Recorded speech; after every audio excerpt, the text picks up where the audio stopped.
My Hero Ultra Rumble launched on September 28, 2023 as a 24-player battle royale set in the world of My Hero Academia. At launch, the game featured 18 unique playable characters, most of which were familiar, popular faces that fans of the anime would immediately recognize. But if you take a closer look at that original roster, something starts to stand out.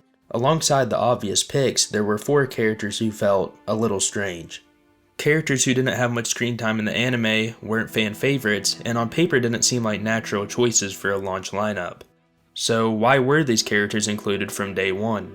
My name's Yestermorn, and in this video we're taking a closer look at those 4 unusual launch characters, breaking down who they are, what they brought to the game, and why the developers may have chosen them for Ultra Rumble's starting roster in the first place. If you enjoy this kind of analytical, discussion-focused Ultra Rumble content, consider liking the video or subscribing to the channel. I've been putting out consistent content just like this, and the support really helps.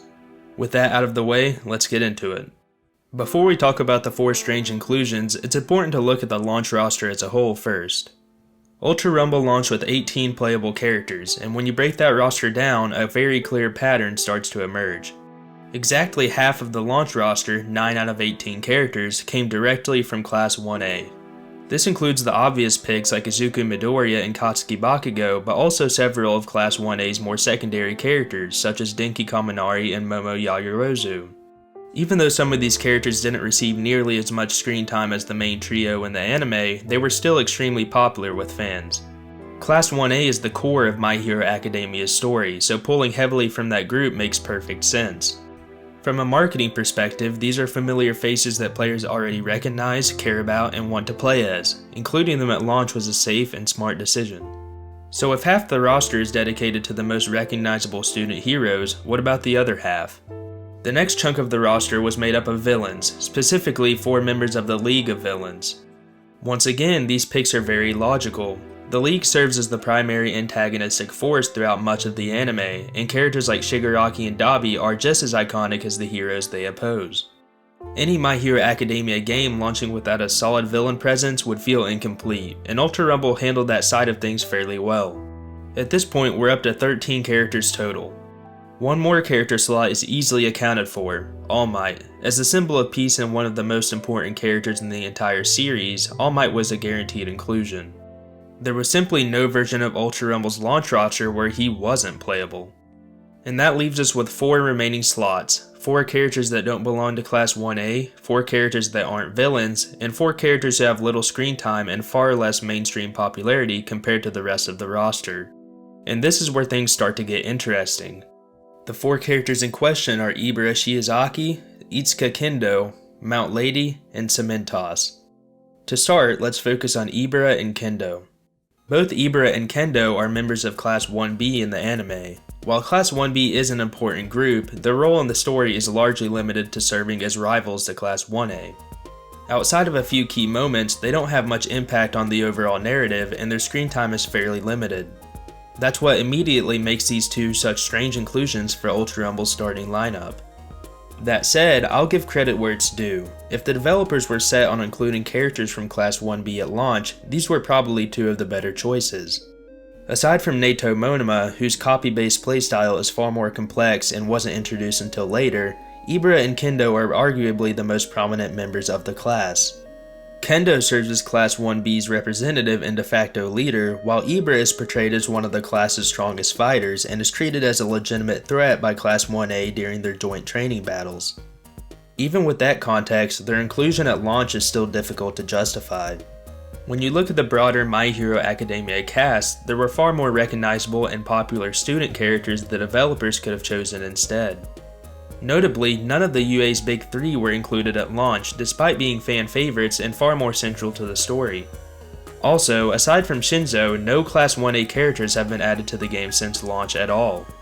Characters like Tokoyami and Jiro, both of whom are significantly more popular and relevant than anyone from Class 1B, are still missing from the roster entirely. My best guess is that the developers wanted to avoid making the launch roster too focused on Class 1A.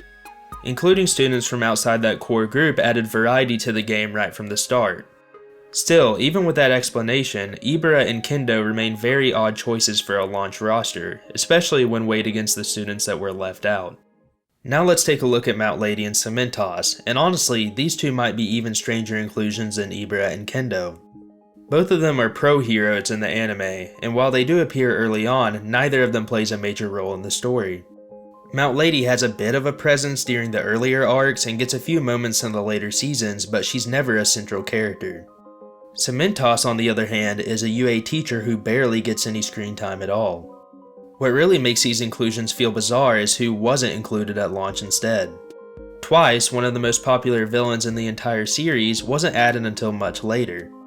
Even All For One, arguably the main antagonist of My Hero Academia as a whole, wasn't part of the launch roster. That alone is wild, but it gets even worse when you start looking at the pro heroes who were left out. Hawks wasn't included, Endeavor wasn't included, and somehow Aizawa wasn't included either.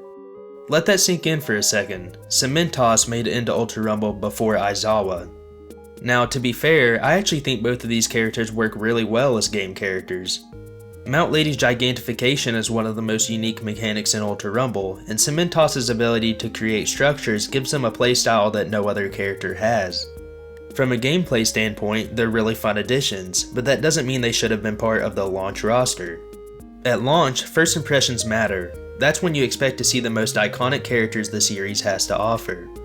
Including Mount Lady and Cementoss over characters like Aizawa just doesn't make much sense when you look at popularity, relevance, or narrative importance. They're good characters, but they feel like characters that should have been added later, not front and center day one. So there you have it, the 4 characters that, in my opinion, made for some very strange choices in Ultra Rumble's launch roster. Even now, I still think these 4 stand out as the most niche characters in the entire game. As Ultra Rumble continues to grow, the developers are slowly running out of the series' most obvious fan favorite picks. At some point, they're going to have to rely more and more on characters with less screen time and smaller fan bases, characters that simply won't generate the same hype or revenue. That puts the developers in a really interesting position. Do they start mixing in niche characters early to stretch the game's lifespan and keep development going long term, or do they continue to capitalize on the biggest fan favorites for as long as possible?